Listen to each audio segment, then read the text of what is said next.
Hey friend, welcome to the BotBuhdy AI report. Today we've got a packed show for you. Grok 4.5 launches, but its hallucination rate nearly doubled. Leaked Memo, Meta's custom. AI chip Iris hits the factory floor in September. Google delays Gemini 3.5 Pro again. Full rebuild. Pushes launch to July 17th. 1 in 12 job listings now has AI in the title, tripled since 2022. And finally, the United Nations drops the world's first official scientific verdict on AI. Let's get into it. SpaceX AI launched Grok 4.5 this week, its first AI model built in partnership with Cursor, the coding startup it agreed to acquire for $60 billion. On paper, the specs look great, 4.2 times the token efficiency of the previous version, $2 per million tokens.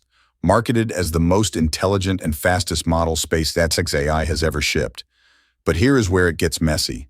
Independent testers have been running knowledge benchmarks, and the hallucination rate, that is, the frequency with which the model confidently produces wrong information, jumped from 25% to 54%. It nearly doubled. And on top of that, early users are flagging political bias in its outputs. SpaceX AI is in a bind.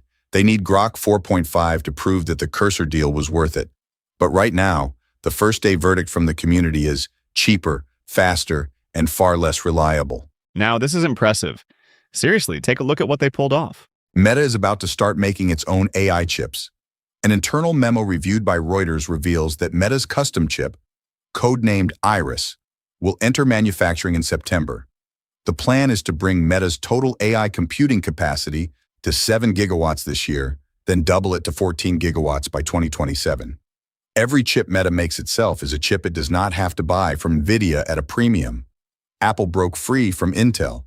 Google built its own tensor processing units. Now Meta is making its move. The Iris chip news also pairs with a major update to Meta's Muse Spark AI platform this week. Meta is not just building models, it is building the entire stack, from silicon to software, to compete in the AI era on its own terms. Now, this one is a little concerning. This is something we should all be paying attention to. Google has delayed Gemini 3.5 Pro again. This is the second time the model has missed its launch window, originally expected in June, then early July, and now internal sources are pointing to July 17th as the new target date. The reason cited is a full rebuild of the model. Google has not made any official statement. Here is why this matters. Gemini 3.5 Flash has been well received, but the Pro model, the flagship meant to compete head-to-head with GPT-5.6, Fable 5, and Grok 4.5, is what the whole market is watching. Every week it does not ship. Developers and enterprise customers are signing contracts with its competitors. Google invented the transformer architecture that every major AI lab is now using to beat it. The clock is ticking, and July 17th better not slip to August. Okay, this next one. I am genuinely excited about this. You are going to love it. Here is a number that should hit different in 2026. 1 in 12 jobs listed on Indeed right now has the letters AI in the title. That is not AI. Being used in the role, that is AI literally in the job title, and that share has tripled since 2022. The fastest growing categories are AI engineer, AI product manager, and AI safety specialist. The safety piece is especially interesting.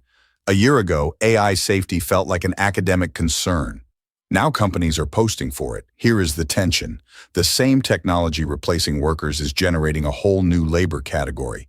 But the people losing jobs in AI-driven cuts are rarely the same people getting hired as AI engineers. That gap is the defining economic tension of this decade. Now, this next story really got me thinking. This could change everything. The United Nations just dropped what may be the most consequential document in AI governance this year. The Independent International Scientific Panel on AI, the world's first global scientific body dedicated to artificial intelligence, has released its preliminary report. 40 independent experts, 3 months of work, the first official scientific assessment of what AI is capable of, where the real opportunities are, and what the risks actually look like. Think of it as the IPCC for AI. The panel was established just 10 months ago, and the speed of this report signals urgency. Whether world governments treat this as a roadmap or a suggestion box will define how seriously the world takes AI. governance in the years ahead. That's all for today, friend. If you found this helpful, smash that like button and hit subscribe. I will see you tomorrow with more AI news. Until then, stay curious, stay informed, and remember, leverage your intelligence.